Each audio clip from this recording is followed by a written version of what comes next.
Stewart. The pitch is heavy with morning snow turning to rain. No doubt for referee Ken Redfern that the game should get underway. A lot of the surface water has been worked upon by a very diligent ground staff.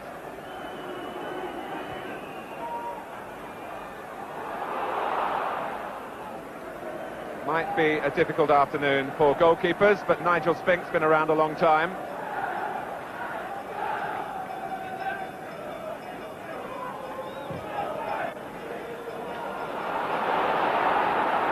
And Nixon kicks it against Daley and gets away with it.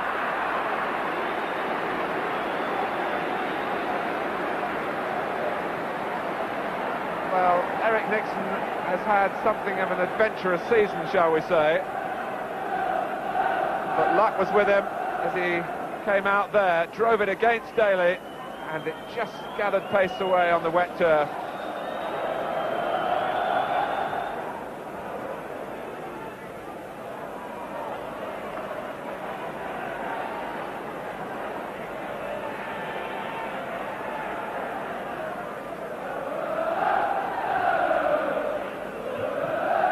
Goodman, still perky in attack at 34.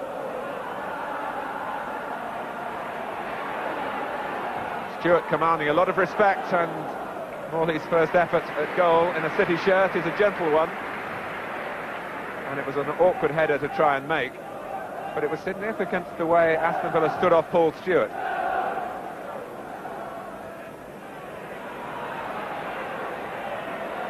White.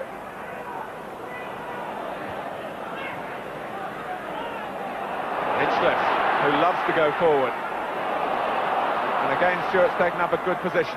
Keown is the defender. And Stewart gets a yard on him. It hits Gallacher. No intent, even if it was an arm. And a marauding run from Birch on the counter-attack. This is Villa's trademark away from home. Plenty of pace, plenty of direction. But Redmond had the poise.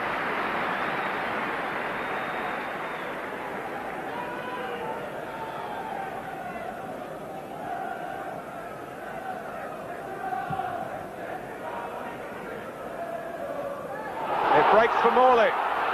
He's got the chance. Maybe could have gone on a yard or two further. Nigel Spink was off his line outside the goal area, as you can see, and it came comfortably within his range. McInally wrestling away from Redmond, and Daley with a clear chance, and it slipped away from Nixon. Tony Daley, who scored here against Manchester City last season in the First Division, has bounced back into the limelight with a simple goal, coming after Morley had missed at the other end. McInally had got the run of the ball, but Nixon will surely criticise himself for allowing the close-range shot to get away from him. Brightwell.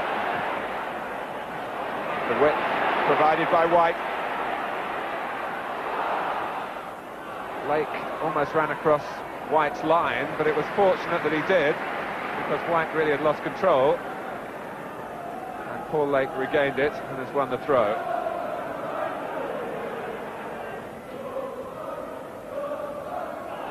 That's a corner.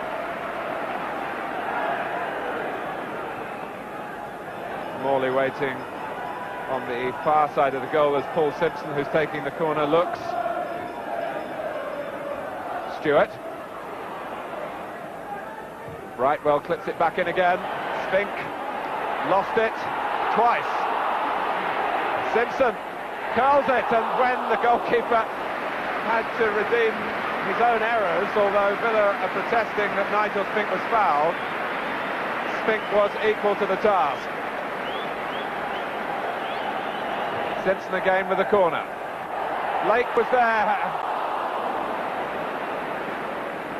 And the final effort was from David White.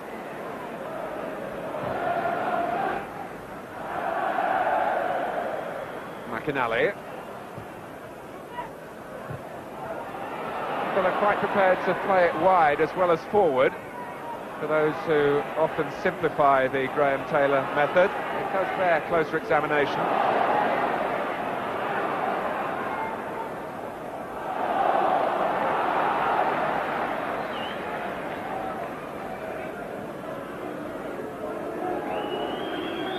It certainly would suit Manchester City to get more width into their play. Stewart's mistake, McInally with a thrust that has led to a chance for Andy Gray. It all opened up for him when City were caught turning, when Paul Stewart lost the ball. McInally was most purposeful, and Gray shot thudded behind for the corner off Hinchcliffe.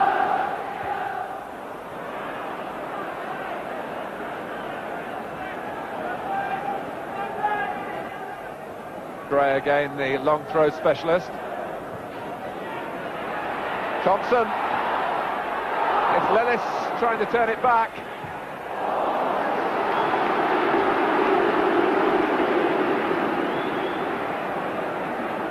And really, Garry Thompson was powerful and disturbing to Hinchcliffe, who for a second or two was favourite to get the ball away and didn't. Variety to the corner, but still Thompson there to meet it.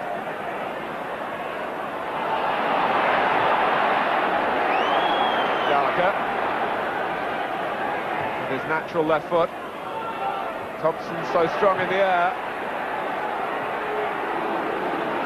Indeed, Villa playing to their strengths then. Gage. It skipped away from Hinchcliffe to suit Thompson. Birch, who is sharply critical of himself, Paul Birch, that he doesn't score enough goals. He set himself a target of 10 this season, and so far he's only got 4. And the disappointment there, evident that he couldn't direct the shot on target. It was no more than half a chance, though. Aston Villa with their tails up.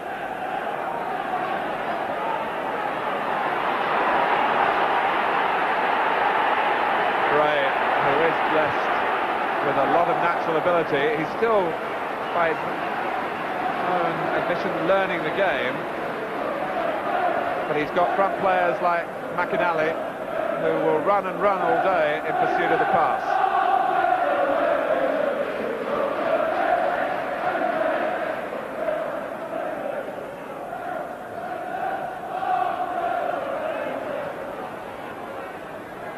Morley.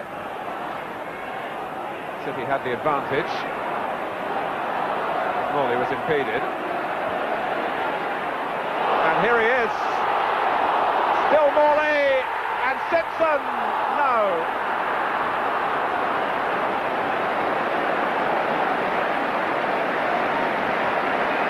Was good refereeing earlier in that City attack, and Morley picked himself up to be the player really threatening Nigel Spink and to get the rebound off the goalkeeper, as Daley had done earlier in the half at the other end, but Simpson couldn't reach it.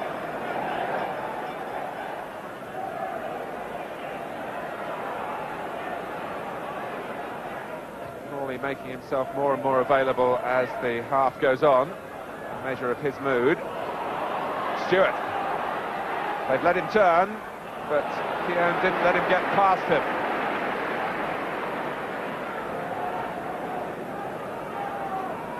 Really has made progress this season, Paul Stewart.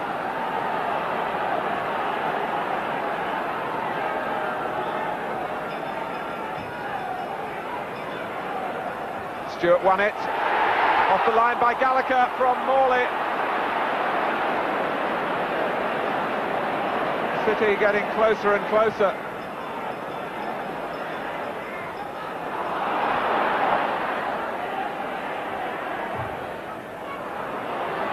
A very deep corner, and Stewart pulled away to guide the ball back across the face of the goal where Morley met it.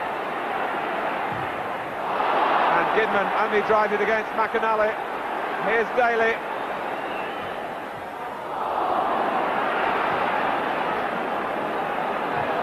Stewart.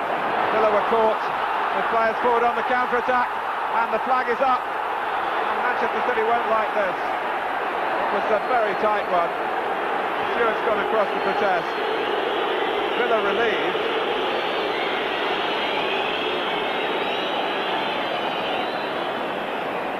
Simpson maybe applauding the pace of the move that had Morley away, but offside. The linesman was right in line, but it was close. Lake. It's a brave attempted tackle by Gage. Good header out by Evans. Gidman. Morley.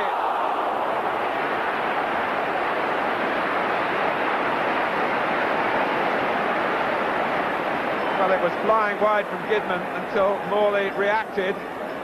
It's an eventful start to his Manchester City career. Everything but a goal so far.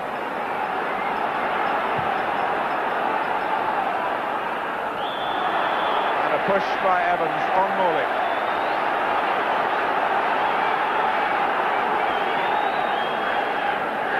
He's 25 years old, and he won't lack fitness for this level, the way they train their players under Graham Carr at Northampton.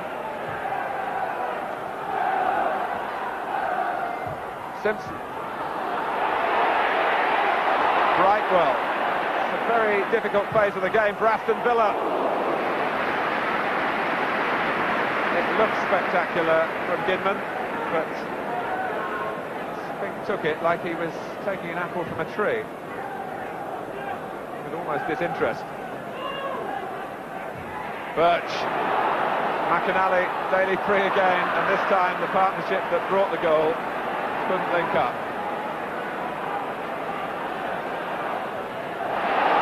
Stewart from Morley's back flick, the shot taken early, and so nearly successfully. That will please Mel Machin and Jimmy Frizzell. It was very much the direct route against the direct team. Morley on for Stewart, no time wasted.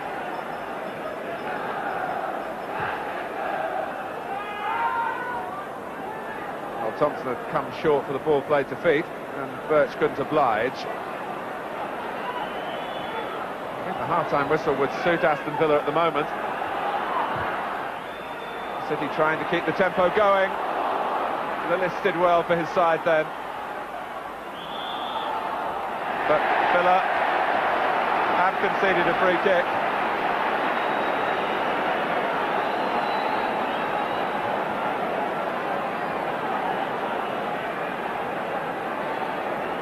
I just wonder, in the recent bad weather in the Manchester area, whether Manchester City have been able to rehearse their set plays in the immediate lead-up to this important fixture.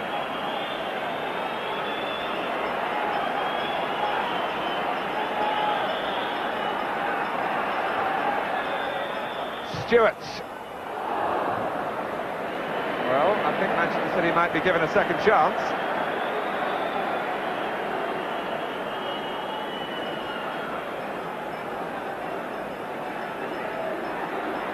Stewart has changed his position now. But maybe he'll still be the player to shoot. Hinchliffe is there as well. Here's Stewart, clips it, and again it's nonchalant from Nigel Spink. So Aston Villa go in at half-time, a goal in front, the goal from Tony Daley after 13 minutes. They've had other chances, but so too have Manchester City, particularly as the half progressed. And when Paul Stewart here guided the ball across the goal, Morley met it, Gallacher got it off the line to keep Aston Villa still optimistic about extending their good away run.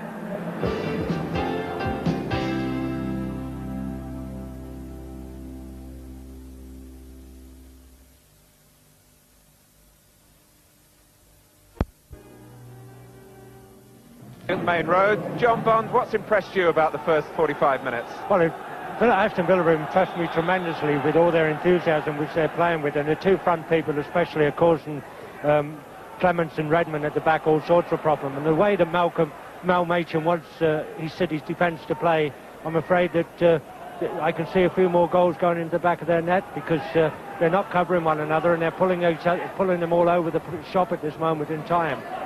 Manchester City, I don't think, are playing the game anywhere near as easily and as early as what they were doing at the start of the season, and I think they've got to try and get the game together very quickly.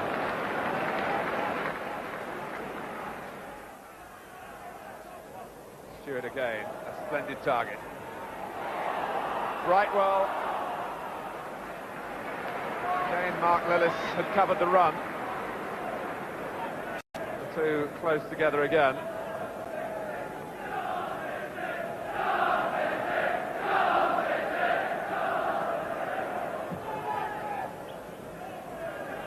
City this time on the charge from Spink's long clearance, and it worked for them.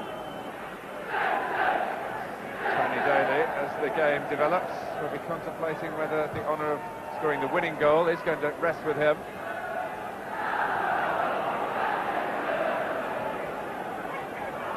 And here is Daley. He's got a lot of natural running ability, backed up with speed, and on this occasion perception as well. Birch's cross, Thompson's header, and what would have been a wonderful goal didn't quite materialise. So much of the work by Daley, and I'm glad that Birch was involved, because it's terribly tempting to talk about Daley Thompson in this particular attack. It was Garry Thompson who headed at Nixon.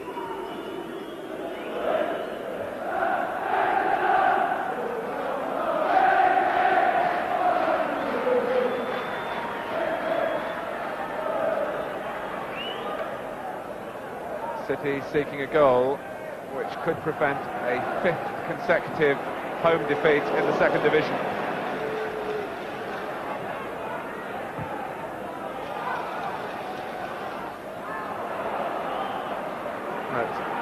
Keown and Evans in the centre of the defence, holding their own at the moment. Simpson looking to take on Gage, who was equal to the task. And McInally rampaging again.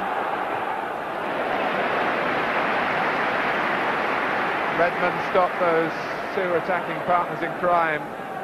McInally and Thompson getting their act together once more on the break. Brightwell made his own luck. City flooding into the middle, but not there. Although Keown cleared it behind for a corner. White again looking to come towards the ball. Stewart hardly saw it. Just thrust his head at it after the deflection.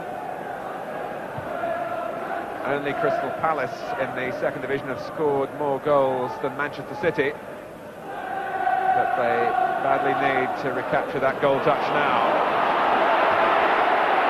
White.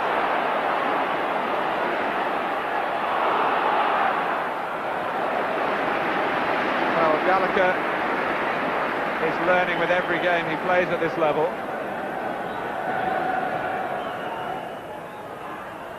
Stewart again.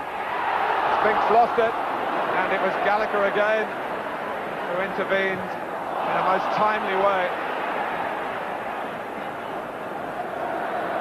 That's really what the player on the post is there for, to help out the goalkeeper when needed, and Spink needed Gallacher then.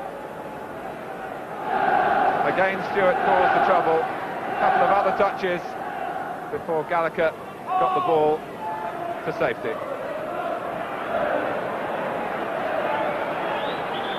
Emre Berardi asked for a transfer last week. His request was granted.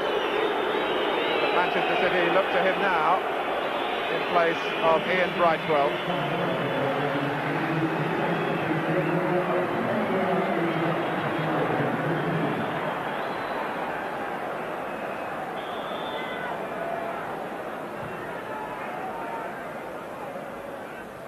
Berardi on as the game reaches its three-quarter mark.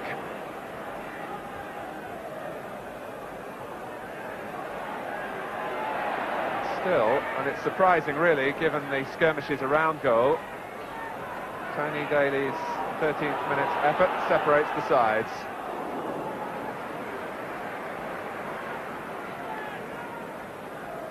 Well, he's certainly thrown himself body and soul into the action, Brightwell. That's very much his strength.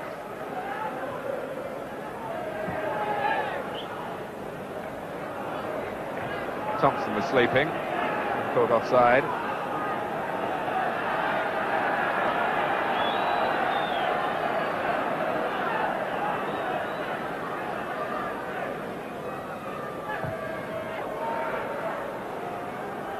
Berardi, White, that's Morley, and that's Stewart, and that's Morley. Simpson. Well, if it was a hand, that could hardly have been intentional. It nearly cut Allan Evans in two. But Manchester City were lining up their shots then. Villa's lead looked precarious. Clements beaten to it. Here's McInally. Furthest forward for Villa was Tony Daley. He isn't now, it's McInally, and he's well found by Birch. But it all counts for nothing because the flag is up.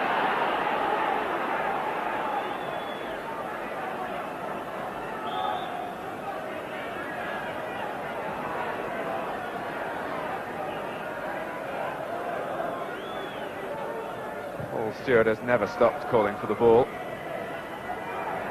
And Berardi at least is giving Villa something else to think about at the back.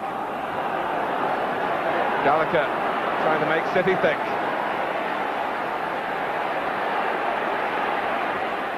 Oh, well played, because Daley sent space. In comes Thompson.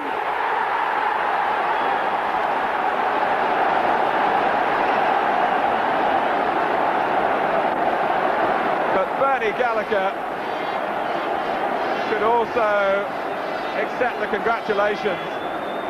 He ran with the ball for a great distance, and when the cross came in, Thompson was stooping in and forced it home, and Manchester City now really do face an uphill fight.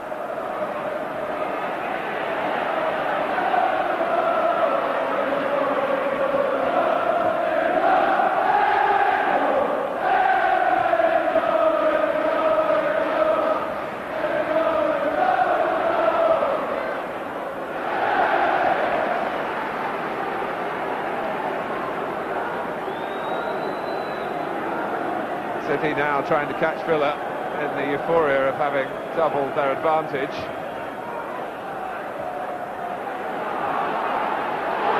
But they do break from all positions really to Aston Villa. And if you've wondered how they've mustered such a magnificent away run, you're really seeing why in this phase of the game. They've lured City forward, and then they've knocked them out, it seems, with the counter-punch.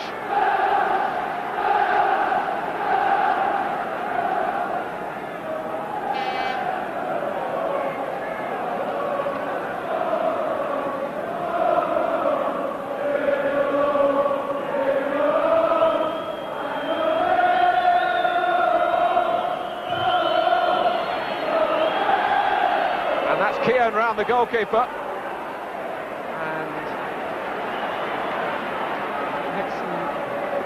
Grateful that the ball suddenly was back within his reach.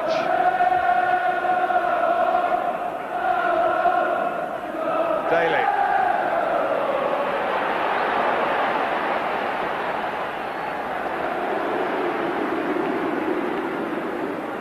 With Brightwell out of City's midfield, the back four are even more exposed by these direct thrusts from Aston Villa.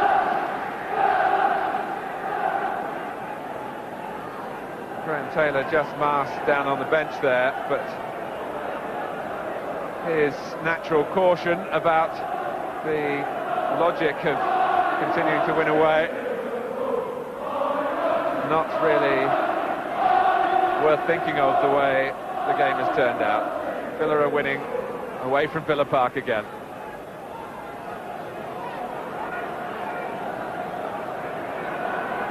Well, Bernie Gallacher, who's had to defend a lot in this game against David White's pace, played a major part in Aston Villa's second goal. A terrifically positive run.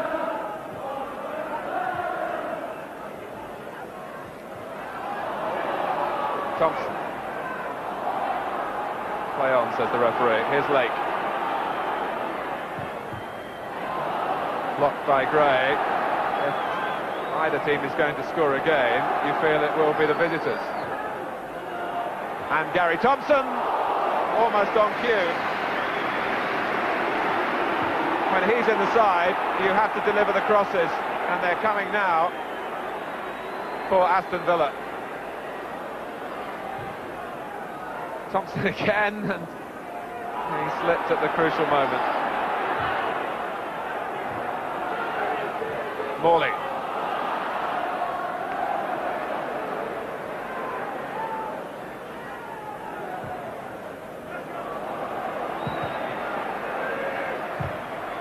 An early ball from Gallacher into space between the full-back and the centre-back, Kidman and Clements. This time it was Mark Lillis who'd launched himself on the run. But the real route to goal for Aston Villa in this phase of the game, the aerial strength, textbook heading from Garry Thompson. Stewart.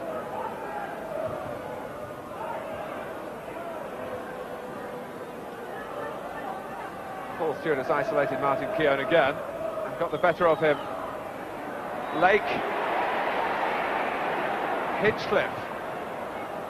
Then Morley. Then Berardi. That's the way it's been for Manchester City.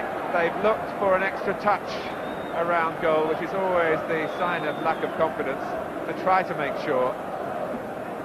A hit and hope might on another day have ended up in the back of the net.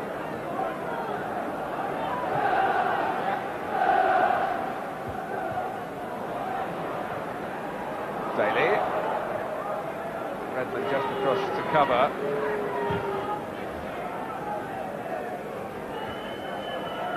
Stewart.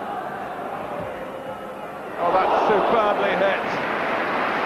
It's a continuing tale of frustration for Paul Stewart, caused this time by the agility of Nigel Spink. He was going his own way this time with Stewart, and very nearly got the reward he deserved.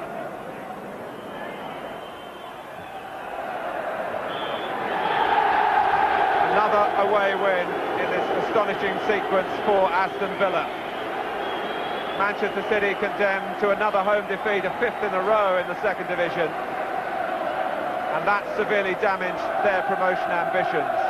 Villa are much closer to reaching their aims.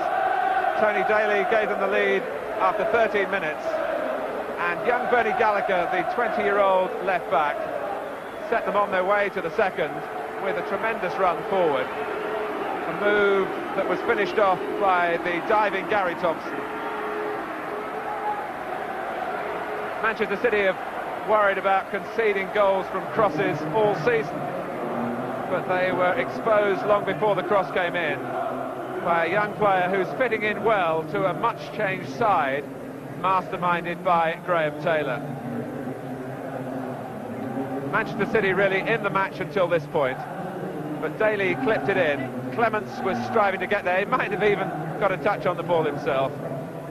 But Aston Villa have beaten Manchester City at Maine Road by 2-0. Yeah, I think when you was watching Aston Villa play today, you were seeing a side that gets the utmost and best out of every one of their players. And I really do think it reflects very highly on Graham Taylor and seeing what a great job he is doing at the football club.